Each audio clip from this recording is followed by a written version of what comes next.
Have you ever made toffee from scratch? I'm gonna show you how today. It's super simple, way easier than you think it is. Start off by adding 1 cup of unsalted butter to a heavy bottom saucepan, and you're gonna melt that. I'm using a pastry brush here to brush some of the butter up the sides of the pan. That's in case any of the sugar splashes. It'll cause crystallization and ruin the toffee, so I like to do that so the sugar won't stick if it splashes up.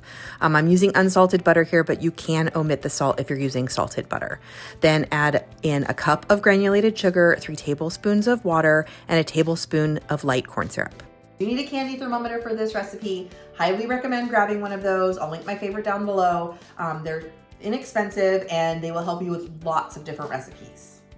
You're gonna keep cooking that, stirring occasionally until it reaches 290 degrees. We are obsessed with toffee in our house. My husband loves almond roca, and this kind of reminds me of that.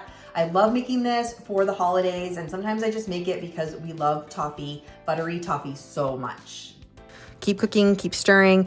This is called soft crack stage. It will turn a nice amber color, you'll see as you're cooking. If you love the toffee that they make at Disneyland, you're gonna love this. Once it reaches that amber color, you really do need to watch it because it takes several minutes, probably like 10 to 15 or so, to actually come up to the 290 degrees. But once it starts to get that hot, it will go very quickly and it will turn this nice amber color, and you'll see it gets thicker. And then I'm pouring it into a 9 by 13 inch pan lined with either foil or parchment paper and sprayed with nonstick cooking spray.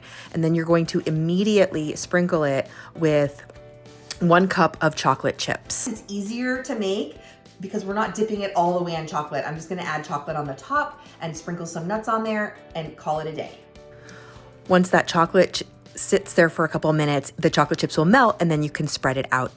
Once it's all hardened, you just break it up and crack it. The best thing about this is you can make this way ahead. So if you're making this for the holidays, you can make it up to a week ahead. Just put it into an airtight container, store it in the fridge, and pull it out whenever you need a gift or whenever you're making your Christmas platters. It's super simple, and it's crunchy and buttery and delicious, just like toffee should be.